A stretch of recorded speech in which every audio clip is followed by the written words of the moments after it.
wenze ngendlela emangalisayo. So siyambonga kakhulu uNkulunkulu.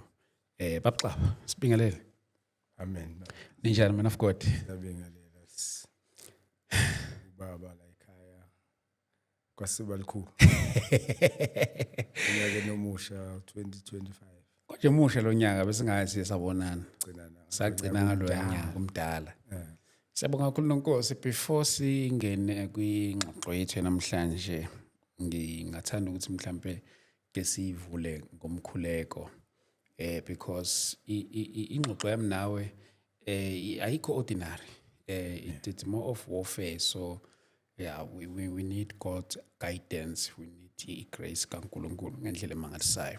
So ke lani lapha emakhaya bafowethu, can you please pray along with us njengoba sizongena kule ngxoxo yethu yanamhlanje. If ulapha ekhaya nje mhlambe nawe khona okwenzayo, mhlawumbe ungathi nje kuphoza kancane and then ke we pray.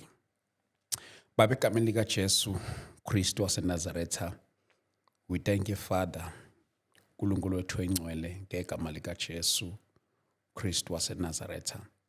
We give you glory, O God. We give you honor in the name of Jesus Christ.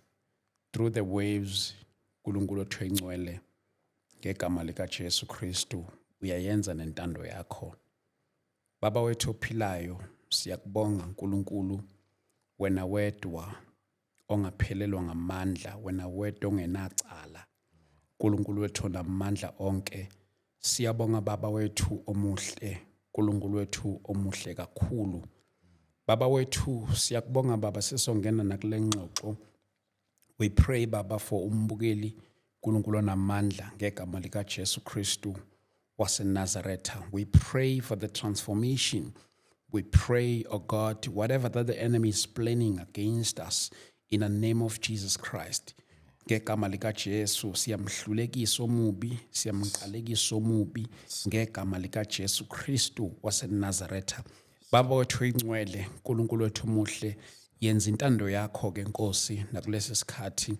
uNkulunkulu wethu ingcwele, makwenzeke njengokufisa kwakho, makwenzeke njengokwentando yakho.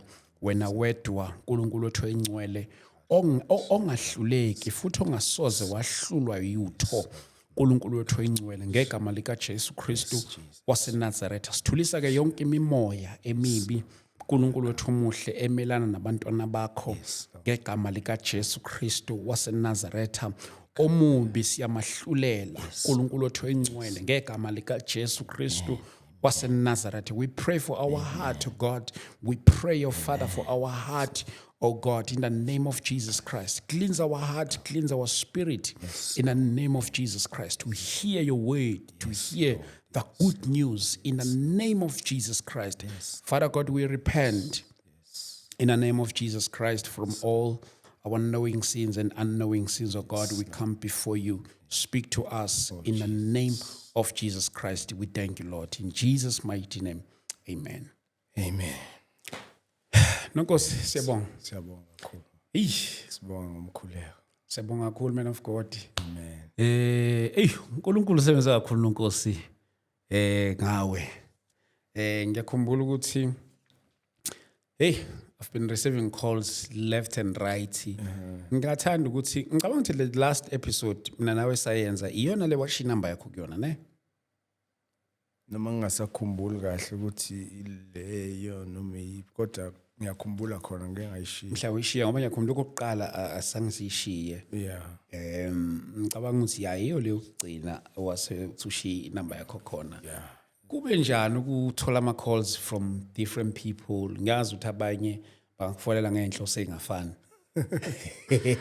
Khona okuhle ngizothi okuhle ku 90%. Wow. Even singathi 95%. Because bamzwile uNkulunkulu ekhuluma through lo mzimba. Yeah. So uyabona kuyi privilege because mawubizwa uNkulunkulu kusho ukuthi uyafana nje ne hose pipe ezokwazi ukuthi ikhipha amanzi. Yes. Ichelele lapha. Yes. So ke nami ngiyambonga uNkulunkulu, ngibonge nokuthi ukusebenzisile. istudio lesi because i-door to door inayo into njenge-limitation nje. Yes. Yabo awukwazi ukureacha the multitude. True. Yeah, so ke kufanele ubone kakhulu ukuthi uNkulunkulu uyenza njengomkhumbi. Very correct. Umkhumbi kaNoah ukuthi njengoba ememeza abantwana bakhe istudio siyafana ke nokuthi sibamemezele emkhunjini ozoba save. Yeah. So ke ngizama ukuthi ke since then ama-weekend ethu nje ku-ministry abhizi kakhulu. Sure. Kusuka abantu from all the provinces. Yabona beze for deliverance, abanye bafuna nje ukwamukela uJesu, abazi ukuthi uJesu wamukelwa kanjani. Abanye ke kade benazo ke le group. Yabo. So bathi abanye bebengabulala ubuthongo.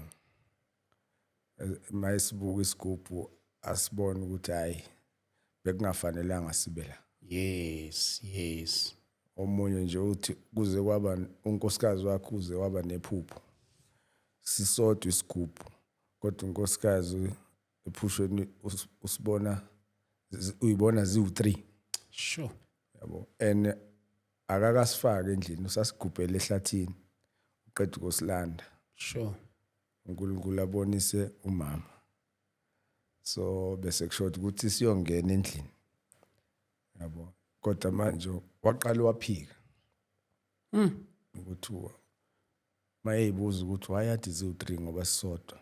Mase khuluma kusethi hayi ngicela ukuthi ngihlukaniswe naso, ngiyabona ukuthi siza nenkinga. Yeah. So ama testimonies akanjalo nalabo kade sebezongena emphehlweni abanye khona umunye nje uthi bese khokhile kulomuntu omthwasisayo ugobela. Uthi ukhokhe 44,000. Yo. Ezongena ngeMonday ezolandela.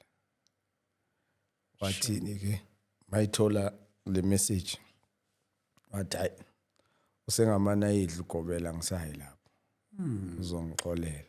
Kodwa wamfonela wamtshela ukuthi hayi ngicela uyithathe imali mina ngisezi sengithatha indlela kaNkulunkulu ngamukela uJesu njengenkosi nomsindisi. Yo. So ikhamba nje kanjalo nje laba ka 5% ke yiwo lo othi hayi ngizoyisola lesinqumo engisithathile bekungafanele ngoba phela lento ibisiza abantu Babona ngathi ulahlile. So manje abazi ukuthi njengoba ngiwathestile lamandla ngale lawa ngapha kuNkulunkulu aka Jesus Christ afar beyond. Yeah, makhulu angikwazi ukwalinganisa na. Yes. Yebo. So ngiyabakhulekisa ke nami ukuthi baze isuka inkungu njengakimi. Yes. Balithola iqiniso nabo. Kusenesikhathi. Ngiyafisa futhi nonkosi ke sibuke ngike ngathi mangikhuluma nawe ngathi I conversation yami nawe yokuza kwakho la e-studio, it is not just an ordinary, I more of spiritual kakhulu. Ngiyakhumbula nje the first shoot mina nawe sesizoyenza, ngiyakhumbula ngathola ama-attacks amaningi, a lot of them, even nange elandelayo. So ngaba na into understand ukuthi this is a spiritual war. Yes. So njengomuntu omzalwane ngasho ngathi hayi le ngiyayi-understand ukuthi ibuyaphi uyini le umuntu ayithintile. Ngifuna ukuchecka the attacks on your side after this testimony ukuthi imaphi lama attacks wawa encounter. Yeah, so abekhona wona ama-attacks kodwa uNkulunkulu uyakufihla mase kuyisizini nje kuyisikhathi asibekile. Yeah. Ukuthi into yenzeke ivele. Ngaba nevision ngibona mhlambe 3 weeks ago. Yeah. 3 weeks ago. Ngibona nje i-dragon inkanyama Sure. iza ngesikhulu ispeed iyandiza iyaflya kusho ukuthi njengoba indiza kanje ikhafula umlilo. Sure. Yeah. So ngiyabona emehlweni ayo ukuthi ifuna mina iyangicinga. So njengoba ikhafula kanje kudabuka umhlaba kanje, kudabuka phansi. Iyablowa. Le heat yakhona ngizwa ngiphakathi emotweni. Yabo. Kodwa ayikhona ukungithinta heat yakhona. Yalama flames lawo. So iloku igeja kanjalo ke. Then ukugeja kwayo umlilo mawuza uzongiblowa ugeja i-distance mhlambe ngaba 100 kilometers. Okay. Yeah. Usho mangilinganisa ukusuka eNewcastle mhlambe uya udlula kancane eFallcrest. Okay. Oh yes, 100. Or mawuse Newcastle 100k so specific Ladysmith. Okay. Yeah, from Newcastle to Ladysmith it's 100k. So ibigeja kanjalo. So uyabona ukuthi ifurious yona ukuthi le imfihlo ziyavela. Yabo. So izama ukungisilence kodwa manje uNkulunkulu ungikhavile ungifihlile. Yabo.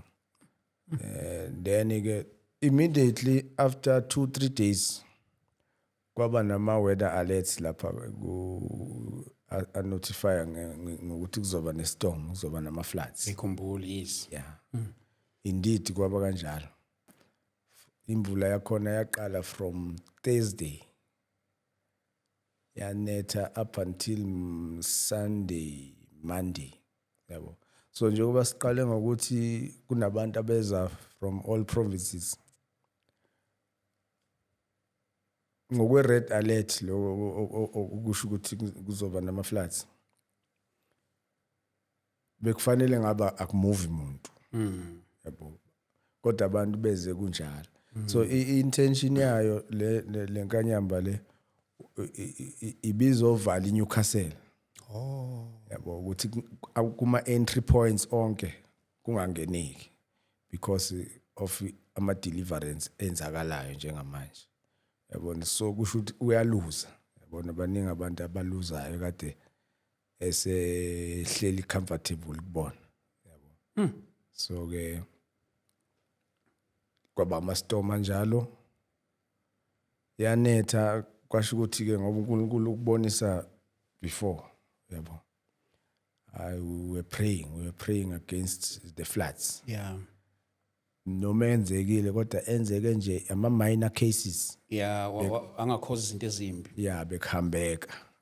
Because bonke bafikile noma sebebuyele emuva babuyela safely. Yabo. Yeah. So siyambonga nje uNkulunkulu. uNkulunkulu ke aqhubeke nawe umvumela kusebenzisa. Hey, Nkosi. Yeah, lokho ke kunikana peace. Yeah, true. Yeah, uma uzokwenza ukufuna uwe ke hayi usazodabalaza.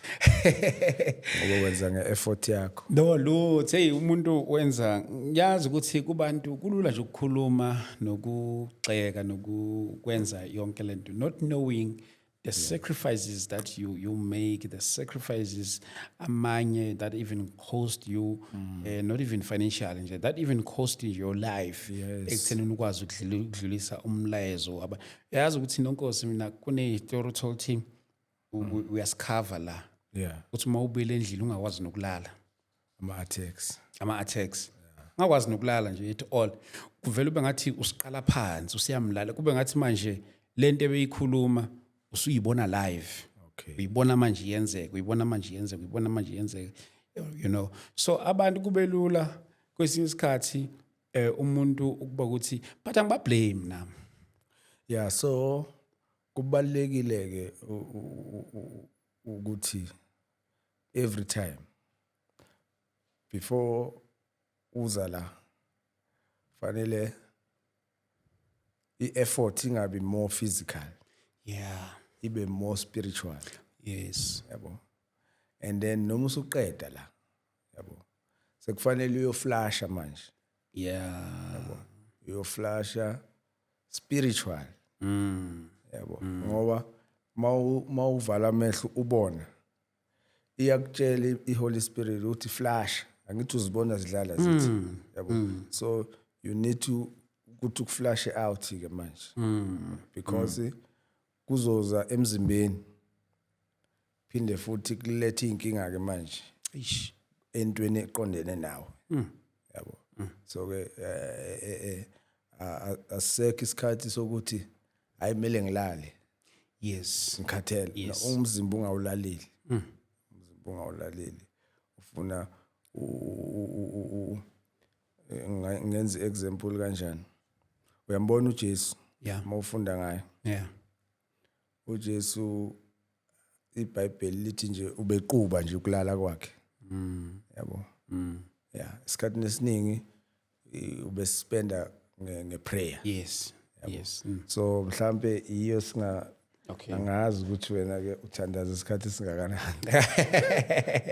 Asigele. siza nesolution ezosiza wonke umuntu omzalwane Yes, yes. Mark yes, yes. 14 Mark chapter 14 Mina ke lesilungu yazimela kwento abeneBhayibheli lesizulu. okay you're right Mark chapter 14 angithi lezi zinto okhala ngazo Yeah. ziyakuthemba Yeah.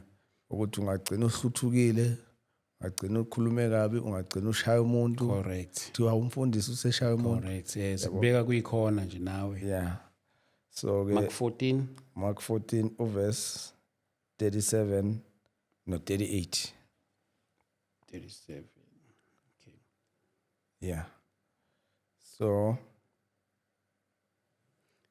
Yeah. 37 and he cometh and findeth them sleeping and said unto Peter, Simon, sleepest thou?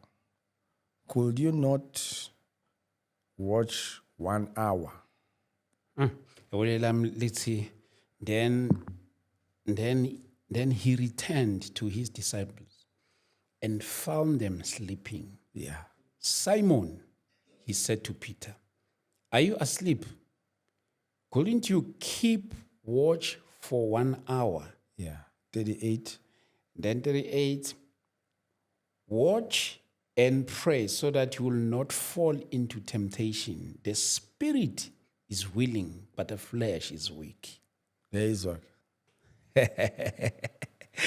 Ulalela umzimba. Eish. Ethi ngisebenze kakhulu. Eish. Kusho ukuthi uyifake kakhulu effort physical. So mawufika ekhaya udawuthi ngilala. Mawulala usubona lama visions. Yabo.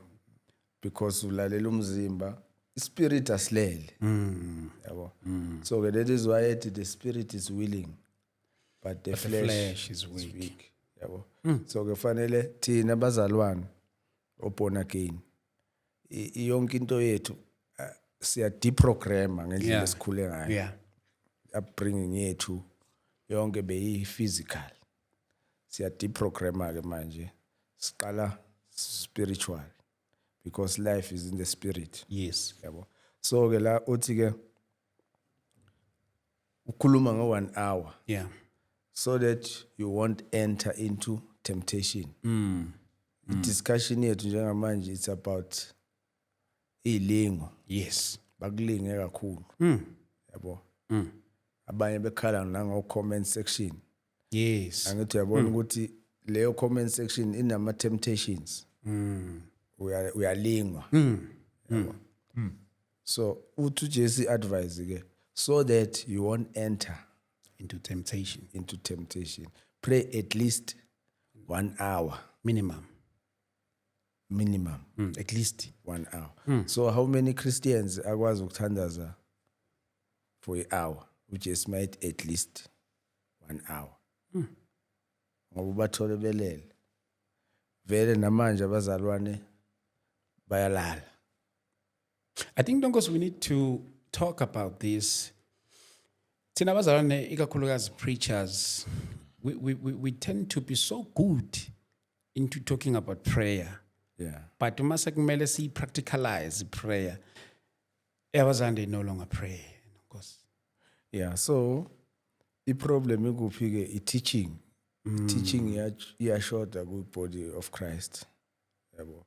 So ngithanda lento oqale ngayo masikhuluma efonini uthi kunento uNkulunkulu ayibekile enhlizweni yakho ethi akukhulunywe ngayo before second return yakhe, i-rapture. I-rapture.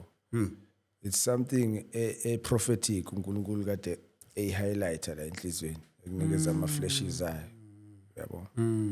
Because wayikhuluma kimi ngo-2021 yabo. So ngicabanga ukuthi angazi ukuthi ibizohamba kanjani Yes, le ekuyifakeni. yeah. No problem. Vele bengifuna ukuthi njoba uyenza i-build up emnandi ngeprayer.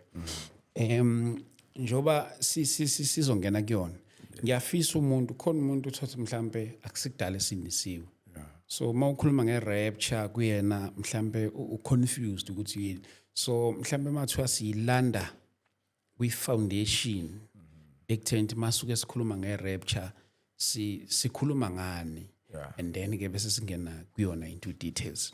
Okay. Yes. Yeah. So ake siye ku 1 Thessalonians. Yes, sir. 1 Thessalonians chapter 4. Thessalonians.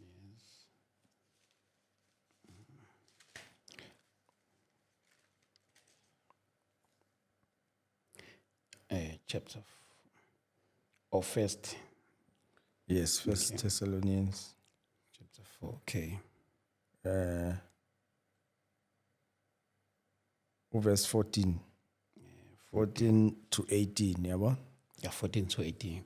Yes. For we believe that Jesus died and rose again. And so we believe that God will bring with Jesus those who have fallen asleep in him.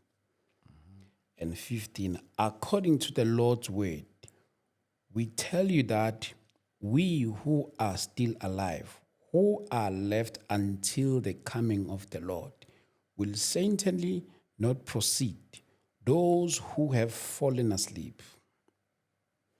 For the Lord himself will come down from heaven with a loud command, with the voice of the archangel, and with the trumpet call of God, and the dead in Christ will rise first. Verse 17, 18. 17. After that, we who are still alive are left will be caught up together with them in the cloud to meet the Lord in the air. Amen. 18. 18. Therefore, encourage one another with these words. Yes. Okay, we should see the above words because Encourage one another. Yeah. Yeah. So uyabona ukuthi i-topic ekufanele kuhlale kukhulunywa ngayo yokubuya kaJesu. Yabo. Kukunikeza i-encouragement. Siya encourageana iyasiqinisa. Yes. Yabo. Angithi uyabona ezweni ke ukuthi kunjani njengamanje la emhlabeni. Kuyadungazela. Yeah. Yabo. Abantu bayibuza ukuthi uphi uNkulunkulu. Abanye baze ba give up i-salvation. Yes. But kunini kuloko kuthi uyabuya kanti ubuya nini? Yabo. So ku introduce i-topic yethu yanamhlanje ukubuya kaJesu. Ngale message yanamhlanje uNkulunkulu nje wayibeka actually ngo-2021. Yes. Yes. Yeah. So uthi the church of Jesus Christ kukhona ekufanele i-correct kwaka spirit. Yeah. Because kunama laws of the spirit. Yabona abantu abaningi they are just aware ngelaw yala emhlabeni umthetho nje wala emhlabeni. Yabo. Traffic laws, yabo. Yes. Wase court, yabo. Bamo ngawo bazi kakhulu ngawo lo umthetho. kodwa waka spirit ba clueless Eish. yabo.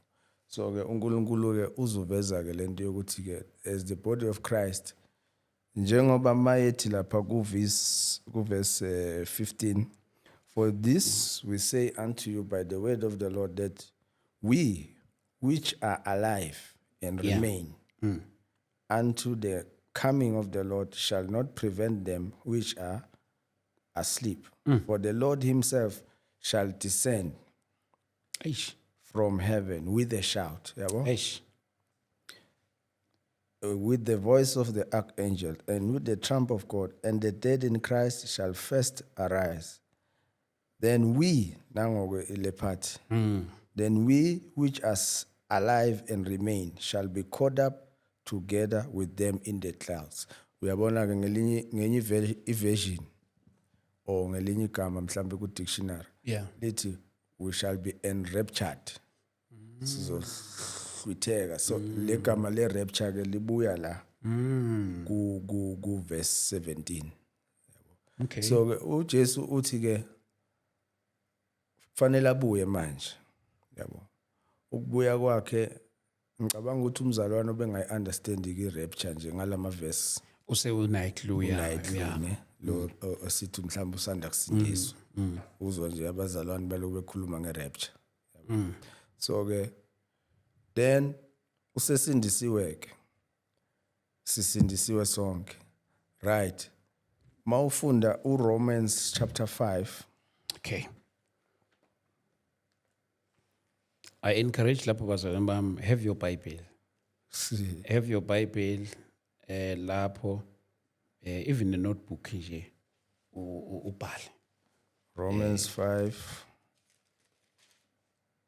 Romans 5. Yeah. verse 17.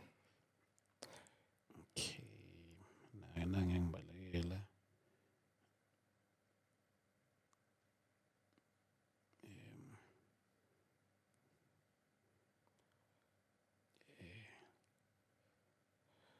Romans 5 verse 17. 17. Yeah. Phethe NIV la.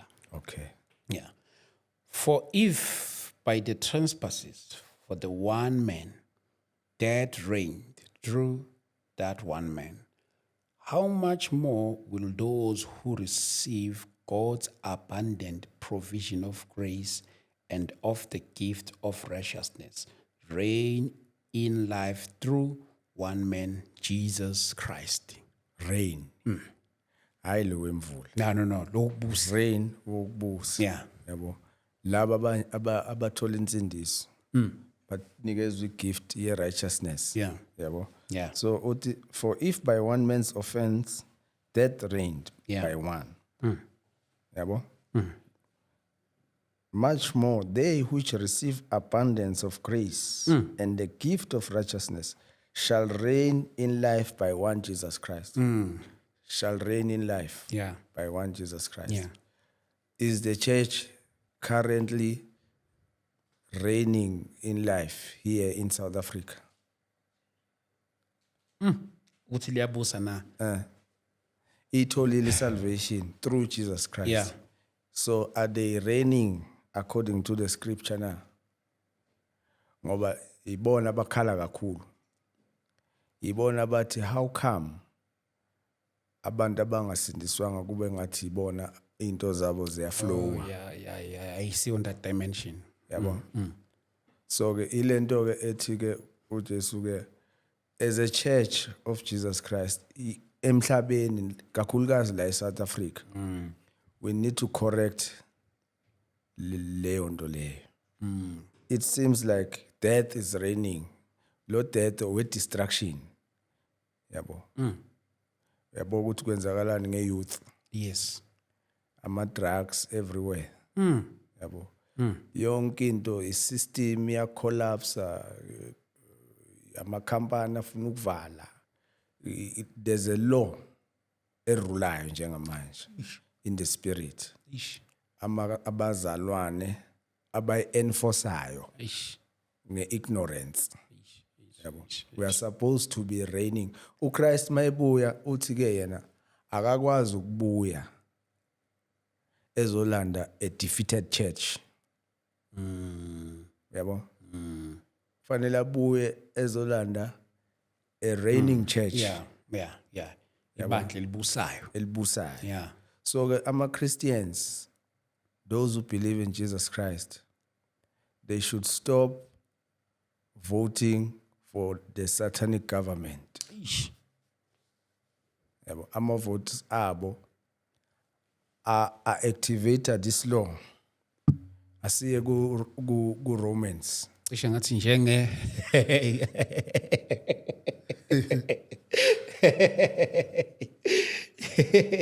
Romans ba Romans 8, verse 2. 8 yeah Verse 2. Uthi, for the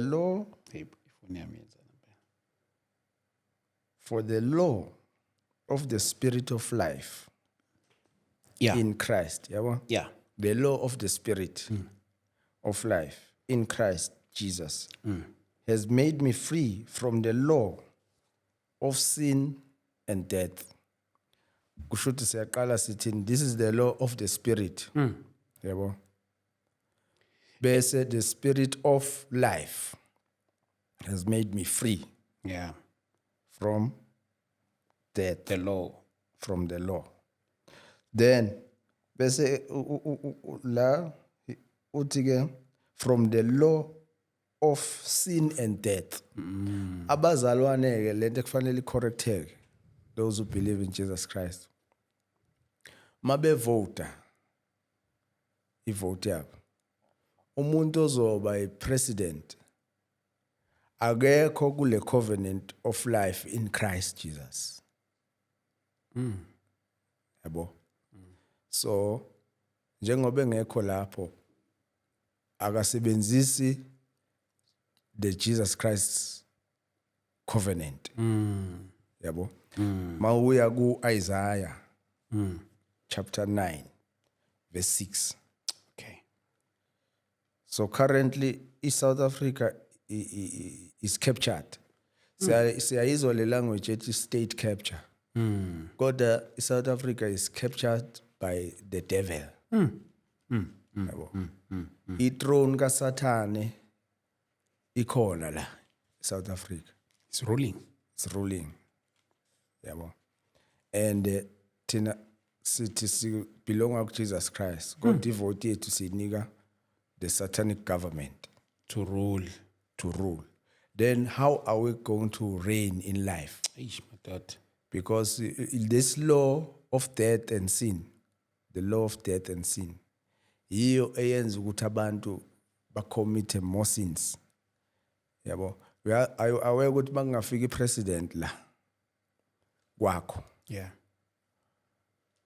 awusakwazi ukuya ekamereni lakho, ikwakho liyashintsha.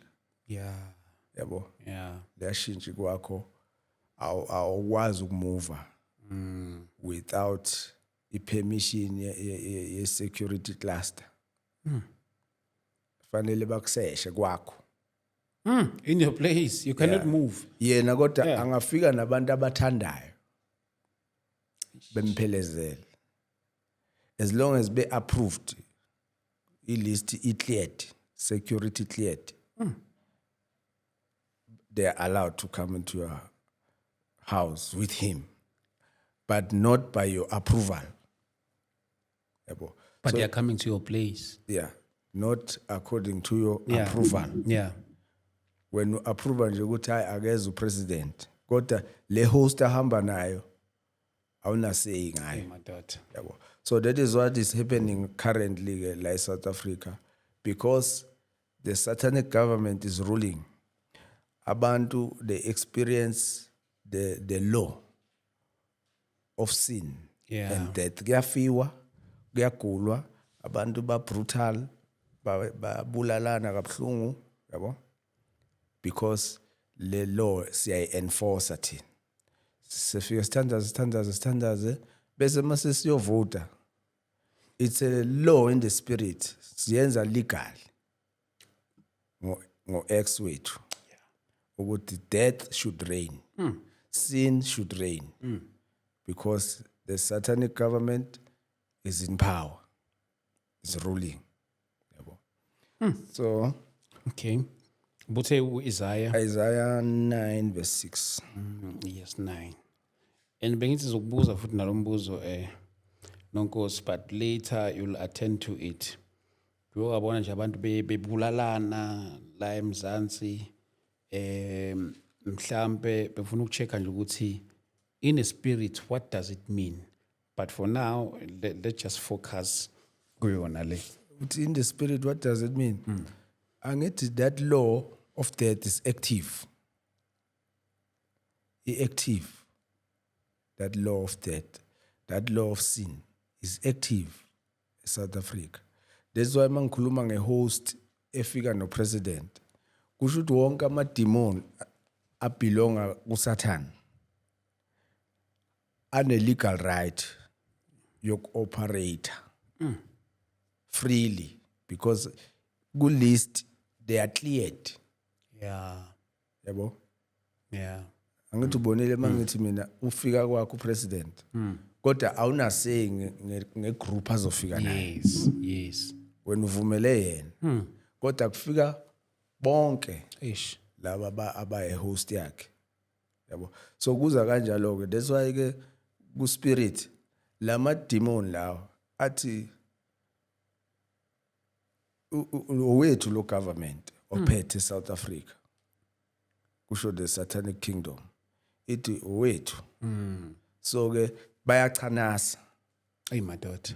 Yabo? That is why ama attacks amaningi azoza to the church.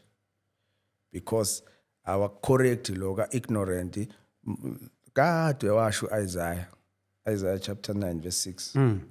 Uthi for unto us a child is born, unto us a son is given, and the government shall be upon his shoulder, and his name shall be called Wonderful, Counselor, the Mighty God, the Everlasting Father, the Prince of Peace. Verse 7.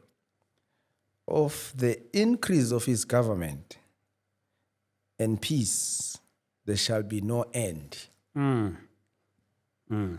Upon the throne of David and upon his kingdom, to order it and to establish it with judgment and with justice from henceforth. Yabona mighty from henceforth. The church finally apply the scripture. Ilungise le era ekhona. Do you know ukuthi eCape Town angithi eParliament kune satanic temple. I've heard of it. Yeah. Yeah. Kune satanic temple. Yes. Yeah. Kusho ukuthini ukuthi eParliament kube ne satanic temple. Ish. uNkulunkulu angithi kuyafana nokuthi altar leyana. Yeah, sengisholo ukuthi ibuya kuyo kulento ye ruling. Yeah. So but iParliament alibe seCape Town. La kunani khona? La kune altar khona. Yeah, kune temple. Yeah. Of the devil. Yeah. Yabo. So amathambo lawa angaphansi awumlungu noma umuntu omnyama lawa angaphansi phansi kwaleyo temple. Kule temple. So globally ke mawuthi yabuka ubani umuntu oppressed? Umuntu omnyama. Because spiritually lento ithi mangukugqibile ngakunyathela. Usho ukuthi uzohlale uoppressed. Under my feet. Yabo. But there's a resurrection power. Aish. Esingakwazi ukuthi si activate si binda thina ngoku-enforcer ukuthi that the satanic government continue to rule. Yabona manje la ethi ke we are supposed to order it. Yeah. And to establish it with judgment. Yeah. And with justice from henceforth. Yabo? From henceforth. There is a entity from henceforth. So ke ibuyela irapture isondele ila. Kodwa iconcern kaChrist ukuthi Scripture is not yet fulfilled. My church, it seems like, is a defeated church. Yeah. Yabo. So the church should enforce it. They should establish it. I remember uNkulunkulu uke wakhuluma no Chief Justice Mogoeng. Oh, yeah. Wathi kuye, you'll be president of South Africa. Yeah, will be the next president. He's a godly man. He's filled with the Holy Spirit. He's born again. And the population yama Christians all over the world bamane nje banomsindo laba abanye. Kodwa the population yama Christians Igcwele yonke indawo. ingayenza le verse Ibe fulfilled and enforced with justice. Chief Justice usebenza ngejustice. Yabo. Ish. So uNkulunkulu umnikeze the word to rule. The word which is the sword of the spirit. Which is the sword of justice. Angisho ukuthi ngipromoter ukuthi avotelwe, but ngizama ukuveza mayethu Jesu, the government It's very clear. shall be on his shoulder. Christ is the head. The church is his body. Yes. So if ikhanda lingapha, umzimba ungapha kaSatanic, izandla phela zingapha emzimbeni, yize zifaka icross ngale kwa Satanic. Ngapha nje ikhanda liyabuka kuphela. Yeah, there's a document la ekutshelayo ukuthi how to rule i-satanic government irula kanjani. Okay. Mawungayifunda la izokuvezela yonke into eyenzakalayo njengamanje. Yabo. So basically ama politicians nje kufrontwa ngawo. Izwe libuswa ama scientist. Yabo. Ibuswa ama scientist. Sure. Ama scientist according to Romans. Okay. Romans verse 1. Chapter 1, sorry. Chapter 1, verse 30. Romans. Yeah. Romans. Chapter 1, verse 30. Romans chapter 1, verse 30. Go to verse 30. Backbiters, haters of God, despiteful, proud, boasters, inventors of evil things, disobedient to parents. Yabo? Ama scientists lawo. Inventors of evil things. Yabo ngesikhathi sisasebunyangeni, mina ngisasebunyangeni. I was also an inventor of evil things. Yabo? Kodwa bekuyisayensi yesintu. Okay. Yabo? So la isayensi yesilungu eba superior yona. Yeah. I-vision yayo ne-aim ne-plan is to rule the world. Sure. Yabo? So le thina besiyisebenzisa, it was limited. Yabo? Ngokwe-ranking, uyabona ngesikhathi ngichaza ukuthi umkhovu wenziwa kanjani. Yakhumbula. Yeah. So now ama scientists to rule the world ayayisebenzisa. Kodwa asebenzisa the laboratory. Yabo? Asebenzisa the lab. Sure. Besikhuluma ngokuthi South Africa ngo-2021 ngoNovember uNkulunkulu uyangibonisa ke la. Okay. Revelations chapter 2. Isambulo. Verse 13. Yabo. 13. Verse 13. I know where you live, where Satan has his throne. Yes. Yet you remain true to my name. You did not renounce your faith in me, not even in the days of Antipas, my faithful witness who was put to death in your city where Satan lives. Yabo. Uthi uNkulunkulu, I know where Satan's throne is. Ish. Ivela lento ngo-2021 during i-COVID. Yabo. So kule vision uqale kufika lo revelations. Besithandaza ngithi singafuni ukuvalelwa. Sibuza ukuthi hey uNkulunkulu kanti kwenzakalani? Kanti uNkulunkulu kwenzakalani? Sengivela kule vision sise court. Yabo. Sise court. Yeah. Masise court awu mina isikhalo sami esokuthi makuzoloku abantu beluza umsebenzi amafema ayavalwa no movement abantu bayagula yabo kanti yini ngathi mina ngifaka icala yabo so mangifaka icala likhulunywa angithi ngicomplainant Okay. ecourt Yeah. so accused lapha yana upresident Okay. so the current president umuntu ke othi mayiphendula akayiboni into wrong yabo akayiboni nje into wrong awukho ne remorse onembeza ukuthi hey this should stop yabo Yes. manje mangithi ngizama ke manje ukuyidlulisela phambili ngikhala lapha ku judge yabo mangithi ngikhala ku judge ubuso bakhe angithi yabona ama-judge afaka lento engathi angisazi ukuthi ibizwa ngani le ngathi week emhlophe Oh yes, ngiyabona. yeah ufake kusese uye futhi Awu.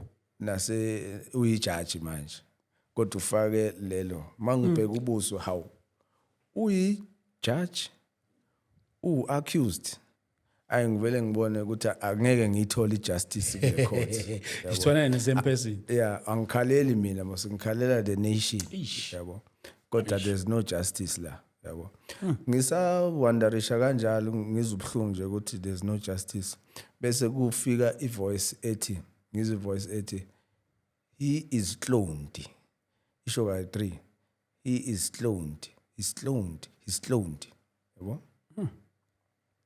so mawufika legama lithi cloned uyabona ukuthi i-clone njengoba sikhuluma ngoRomans 1 verse 8 Yeah. sikhuluma ngo the inventors of evil lama scientists ke are ruler the world The world, the ignorant. yabo na inventor nama diseases ukuthi bazosikhanda isifo silapheke siphinde futhi sibulale yabo ukuthi into abayishoyo ukuthi izovela nini iphele nini yabo wazi kanjani kusho ukuthi into ikhandile Yeah, it's a man-made. yabo so that's why Bible calls them the haters of God the inventors of evil yabo so ke ngokobnyanga ke inyanga zenzani ikhanda umkhovu zona zizothatha imfene nomuntu kuphuma umkhovu ngithi njengoba ngangichaza then sekuvela ke manje the lab nawa lama inventors of evil yabo sekukhandwa lo muntu ke okufanele abuse la yabo lo muntu uyafana nomkhovu because akanayo isoul akakwazi ukuzwa ipain Yeah. o akabi nozwelo Yes. yabo kuye is spirit body and mind so uyakwazi kumfundisa njengoba usuku ufundisa imfene nomfundisa umkhovu umfundisa language yena yabo so ke ukhula 2 times Okay. than the natural person Yeah. yabo inkukhu zomshini Yeah. uyiqhathanisa nenkukhu le yasemakhaya Yasemakhaya is. ikhula slow yona ngithi Lena uthola inkulu futhi. le within 3 weeks Yeah. sekuyinkukhu egcwele angithi uyabona ukuthi into escientific akuhlali isikhukhukazi lapha yana sifukamele Yes. yabo liyahatchwa from the incubator yabo so nalapha nakusetshenziswa ke I test tube yabo kufakwa isperm yabo uzophuma ke lapha na into zo embryo nani developer lapha yana hlu nangokumuntu so umkhovu ngithi uhamba kanje sibala ngo2021 bekusase isikhathi se COVID Se-COVID, yeah. yeah abanye abantu ke empilweni la kube ne demonic influence nokubabona abantu abazalwa beneyinyawo eziwu3 or abanye behlangene Ngiyabona. yeah Ku-social abanye media. babo abantu abasuke becelwe emkhathini or beceliwe ngoba umuntu bengatholi ingane kwenziwe iritualities kwase kuba neinfluence yespirit ezokwenza ukuthi umuntu aphume ekanjalo yabo so ke iClone ke yona ke njengoba kuveza ukuthi lo phethe wethu kule court ivoice ithi clone ucicane wakhe lapha uyakhumbula mayifaka imask ukuthi ubengakwazi ukuyifaka imask ubesebenzisa imine u4 Yeah, la yayibambe so. ngoba lo awusebenzi yabo kulesa sithombe somkhovu abanye abangakazi bawubona umkhovu batshela ukuthi iso liyagunquza lithi yabo Ngiyakhumbula ukuphazamisa nje umuntu besithombe sokhoveka osabubu. so ke ucicaneke wakhe upresident wethu ingakho engakwazi ukufaka imask ngoba kusebenza imini yo4 Yo4. yeah and then leso leli lifana nalo yamkhovu lo ya angithi walibona isithombe ukuthi kumkhovu nalo liyagunquza lithi lithi We'll look at the other side. yabo alikho njengakithi lenza into elithandayo yabo Ngazi noduli. yeah so ke awekho yena ama similarities Ish. nakulo wethu ukuthi iso lakhe belilenza kanjani yabo so wazi wonke ama languages And he knows all the languages. because he was taught Ish. yabo yeah so kodwa ngeke siye into details osixoxa ilowo ukuthi the church should correct lento yokubeka the satanic government because siyibulala thina kwi law of the spirit sifike siconfess into bese singakwazi ukufulfilla iscripture yabo so ke masikhuluma ngamalona ke ngama scientists Yeah.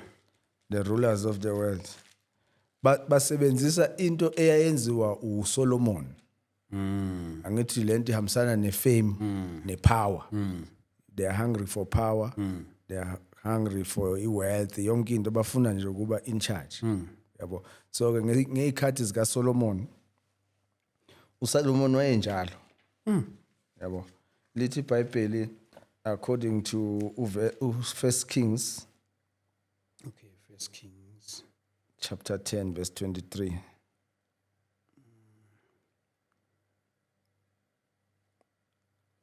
you'll remember ukuthi uNkulunkulu waze wayisola ukuthi umnikeleni this kind of wisdom because abantu they were taxed ngesikhathi sakhe wenza the opposite yezinto uNkulunkulu ayethe angazenzi i-tax yabahlephula abantu 10 verse 23. 10:23 yes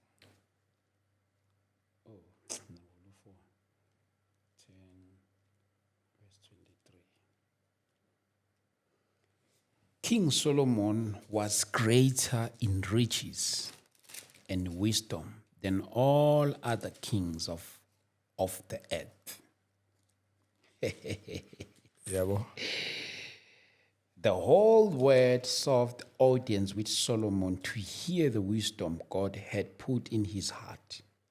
Yeah. Yet- Okay, asigcine kuyi-23 nje. Oh, it's okay. Yeah, u-23 it King Solomon exceeded all the kings of the earth for riches and for wisdom. Ayikho ke indawo enama riches njenge Africa or njenge South Africa. Yabo. So those who are enlightened bafuna lama riches. Yabo. They want to govern, they want to rule. Yabo. So they won't rule according to indlela kaChrist. Yeah. Because they are the haters of God. Abakwenzayo kuzoba ungodly all the time. Yabo. So that is why ke no Solomon ugcine enza izinto ezi ungodly. Do you know ukuthi uyena introduce i666? Solomon. Yabo. First Kings law. Okay. First Kings chapter 10. First Kings chapter 10, verse 14. verse 14.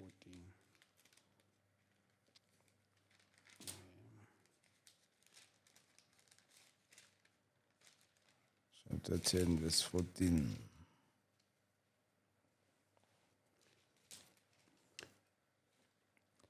Yeah. The weight of the gold that Solomon received yearly was 666 talents. Yeah. Bese uya immediately uye ku Revelations 13 verse 18. Revelation 13, verse 18. 13, verse 18. Yes. This calls for wisdom. Let the person who has insight calculate the number of the beast, for it is the number of a man. That number is 666. Yabo. Eish. So ke mangikhuluma ngetestimony yami ukuthi mangiphuma lapho olwandle kuthiweni uzokwazi umhlaba wonke ngithi. Yabo ukuthi mawufunda verse 23 khulunywa same thing. Uzokwazi umhlaba wonke uzoba nemali. Nabantu abajoin i-satanism abangena ku666 bafuna ifame ne-wealth. Bazoyithola. Nabantu abaphethe the world, they are after fame, they are after power, they are after wealth. Yabo? Yeah. Kodwa bheka indlela ababusa ngayo. Ukuthi yenza wonke umuntu abamphethe akhale. Eish. Yabo. Iyakuvezela ke leyo nto ukuthi they are ungodly. Yonke into abayenzayo bazo introduce like something like democracy. Mawuzo interpret democracy is ungodly because it umntwana ona 9 years angenza decision yokuthi enze abortion if kwenzeka akhulelwe. Eish. Yabo. Konke mawukulandela akuthi uNkulunkulu uthi kukhuluma nge-self destruction. Yeah. Yabo, because le freedom le it becomes dangerous ekugcineni. Bese abantu bebanjani baba suicidal bene anger yabo zonke lezo zinto. Sure. Right. No, enye into ke bengithanda ukuthi mhlambe sithi kuyiveza kancane iyo le ebikhuluma nge-satanic government angithi eSouth Africa kufanele ixoshwe nje ibe unseated. Ubonile uRevelation 2:13 uthi I know where the throne of Where the throne of the devil is. Yabo. So it's seated, comfortable. Ihleli. It must be unseated by the church of Jesus Christ so that the kungene the godly government Christ abuye ichurch reigning, ruling. Yabo. Right, kusezandleni zethu ke as Christians. Yeah. So but if asikwenzi we'll continue to suffer because ibuyela kulento yakwalo ethi ignorance to law eish is not an excuse. La ignorance to law yakwa spirit. Le iso the church ignorant ngayo. Khona abanye ke bake babuza bathi bacela ukuthi ke sichaze kancane ngalabantu abasuka from underworld bazongena la emhlabeni. Mhlambe bazosebenza. Ukuthi umuntu usebenza ku company enkulu or usebenza kwa SAPS kodwa akusiwo umuntu ngempela. Yabo.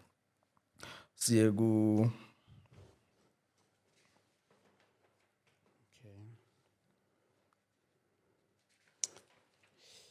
Yeah, I think on the next one mawuphinda usibuyela futhi kuleli viki elilandelayo komele sibuke nama interest wabantu ukuthi yini lezi abadinga ukuthi bangaphenduleka kuzona. so ngicabanga ukuthi lena mhlawumbe ingaba relevant because umuntu oyiclone uyafana nomuntu ongasumuntu. Yeah. Kodwa ophethe izwe. Yabo. So isho ukuthini ke leyo nto? Isho ukuthi ke the kingdom of darkness will always decide ukuthi wena hamba uyongena uyosebenza ka SAPS usuka la underworld uyosebenza lapha. Hamba uyosebenza lapha, all right? 2 Chronicles. Okay.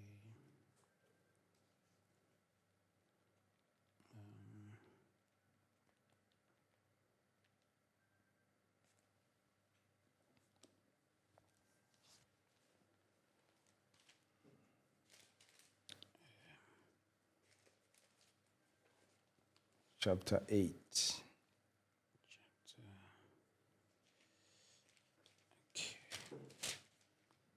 It's so interesting.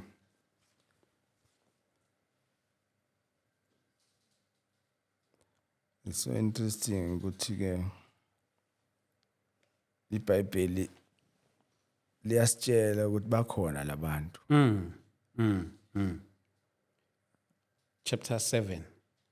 Chapter 8. Chapter 8 verse 17 and 18. 17 and 18. Okay. Then Solomon went to Ezion Geber and Eled on the coast of Edom. 18. And Hiram sent him ships commanded by his own men. Say, Lord, who knew the sea? This sea which Solomon's men sailed to brought back 450 talents of gold, which they delivered to King Solomon. Ayibeka kahle ke ngaleyo version. Ngiyezwa le Izwa ke ngeKing James. It's King James. Then went Solomon to Ezion Geber and to Eloth at the seaside in the land of Edom. Yabo? Gobi at the seaside. Uyasuka ku throne yakhe.